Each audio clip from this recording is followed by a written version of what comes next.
Et c'est la manière dans laquelle ce sera possible au fin And that is how it d'avoir will une be résolution possible des difficultés. to resolve difficulties in the end. Just go back to the travel advisory. I'm sure many of us have talked to friends in the business community who are curtailing travel to China right now, and they're doing so because something has changed in the last week. The External Affairs Travel Advisory, Global Affairs Travel Advisory was last changed in November.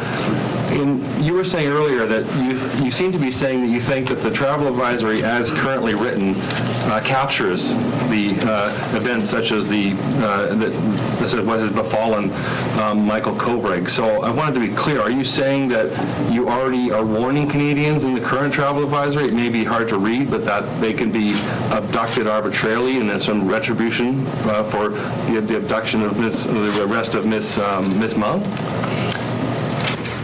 Our travel advisory is clear and specific.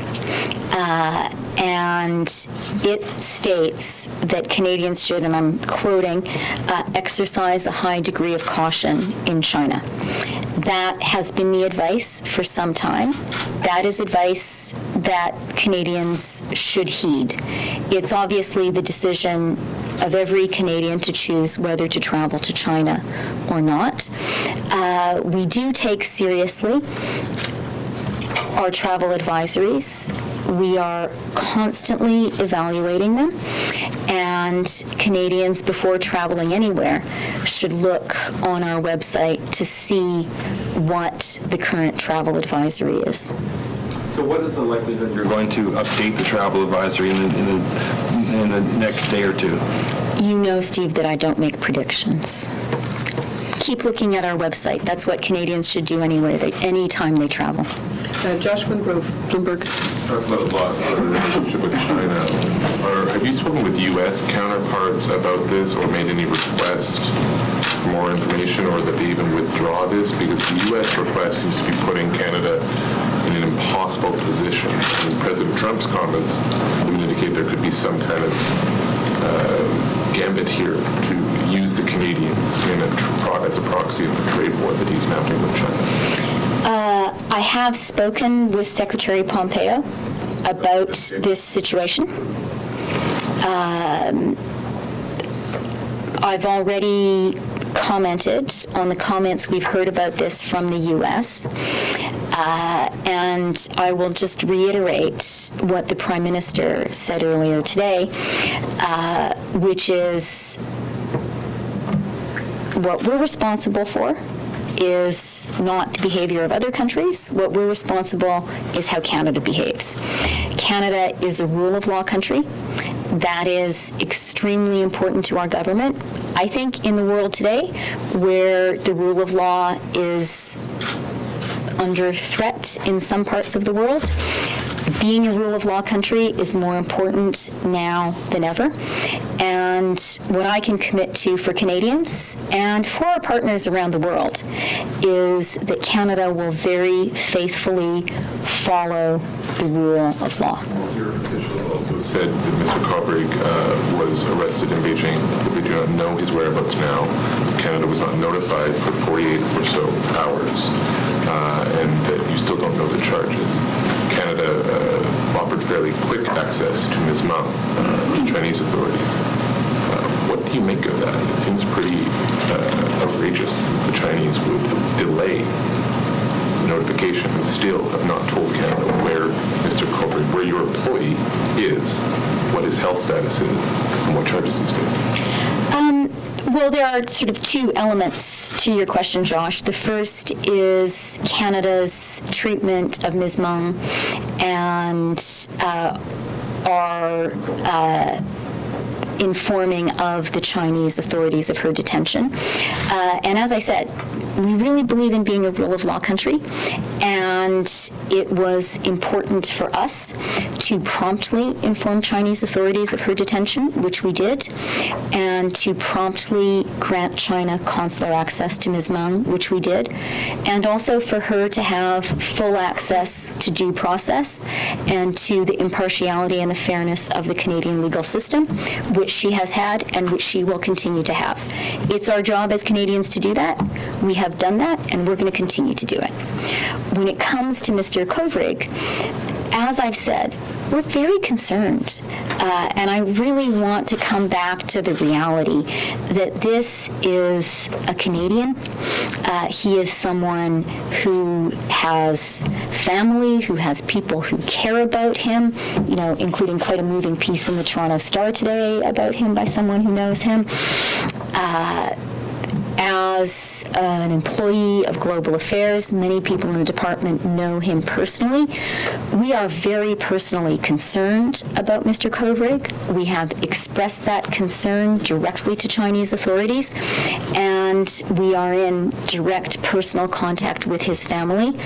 We are very seized of this issue, and we're going to keep on working on it. David Lundgren. Mr. Good afternoon. Reuters understands that another Canadian citizen in China might be in some trouble. What can you tell us about this?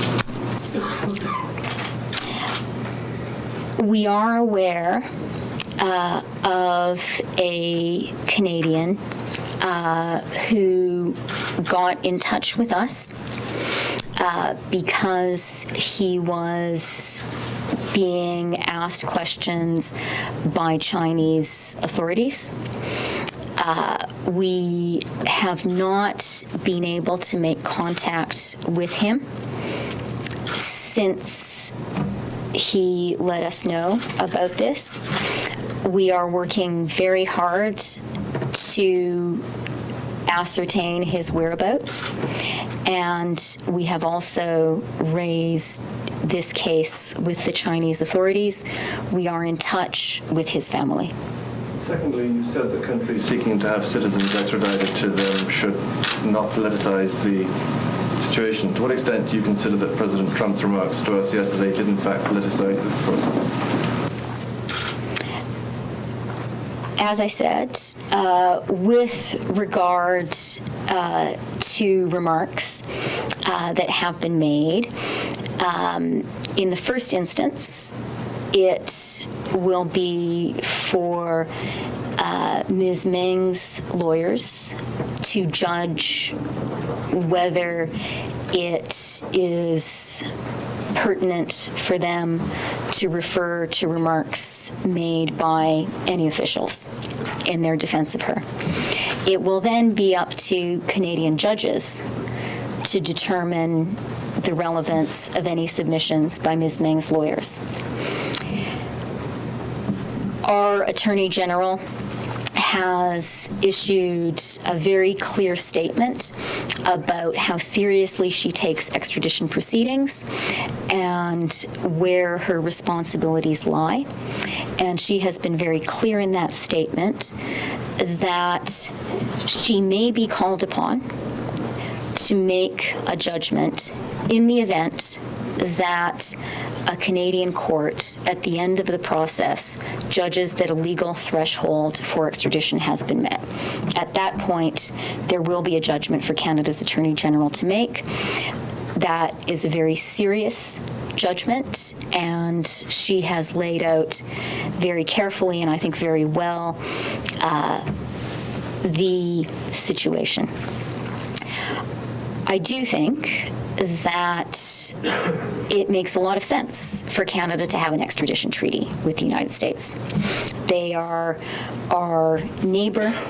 We share a vast and non-militarized border with them. We do a lot of trade with them, and we're allies. We are allies in the defense of this great continent in NORAD. We are allies in NATO. And I think that one of the reasons that Canadians have confidence in our relationship with the United States, including in our extradition treaty with the United States, is that the United States, like Canada, has a very strong, highly respected legal system, a very strong, highly respected independent judiciary. I do also think that it is incumbent upon parties making an extradition request to be sure that that extradition request is about ensuring that justice is done is about respecting the rule of law, and our extradition partners should not seek to politicize the extradition process or use it for ends other than the pursuit of justice and following the rule of law. Marie Vestel, Le Devoir. Oui, bonjour Mme Freeland. Bonjour. Marie Vestel, Le Devoir. Minister,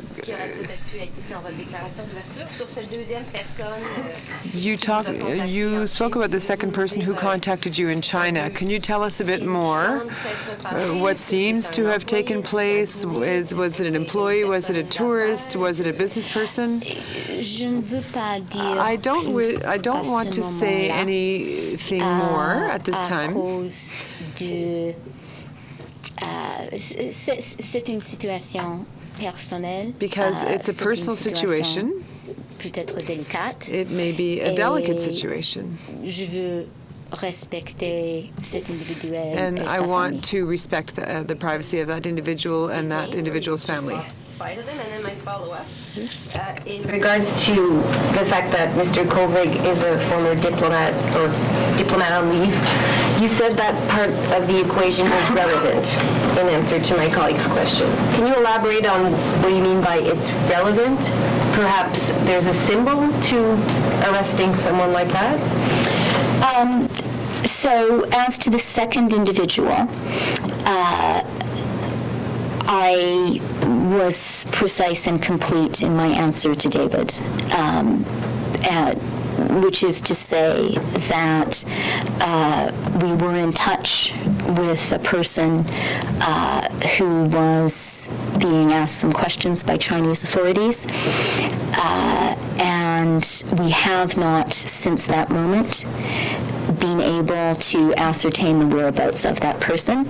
We're working hard to find out where that person is, and we're in touch with that person's family, with this Canadian. They don't know where he is either, right? Pouvez-vous juste répondre sur les diplomates? Could you just tell us more about the diplomats? You said- Yeah, as I said, when it comes to Mr. Kovrig, I really want to come back to the point that for me, for the Prime Minister, really the issue that probably touches our hearts the most, the thing that keeps you up at night, that you wake up in the middle of the night worrying about, is Canadian consular cases. It is agonizing when a Canadian is detained outside Canada. We take this very personally, and we work very hard for every Canadian in this kind of difficult situation. That is why with Mr. Kovrig, we've been in touch with the Chinese authorities, why I spoke with the ambassador today about it, why I spoke with his family. It's important for them to know we are personally concerned, we are personally engaged. The fact that Mr. Kovrig is an employee of my department means a lot of us know him. And that adds another layer to the concern. But I want, and I've, in some of the reporting that I've read about him, as I mentioned about Tonda's paper, reporters who know him have shared that with readers. But I do want to say also, we care and we work hard and we fight hard for every Canadian who is detained abroad. I'm told that it's the last question. Since I said I was going to seize it, I only have 3 other questioners. If we take one question each from them, then that's my 2, mine and a follow-up gone. So can I take just those 3, one question each, not a follow-up? Okay? That's a deal. That's a deal. You're all welcome. Okay, I've got Paul Vieira, Paula Newton, and Epoch Times. So Vieira, one question. What is Canada prepared to do if Mr. Kovrig does not get consular access on a timely fashion? Again, Paul, I have found it prudent and have made it my practice not to venture into hypothetical waters, and I'm going to stick to that today. But let me again repeat and reiterate that we have been clear with Chinese authorities that we are very concerned about Mr. Kovrig's detention. We've been clear with his family that we are concerned as well. This is a very important issue for Canada, and we're pursuing it and we'll continue to pursue it. Paula Newton, CNN. Mr. Freeland, thanks again for doing this. You spoke with Secretary Pompeo. I wanted to know if you could elaborate on that conversation. Chinese authorities accused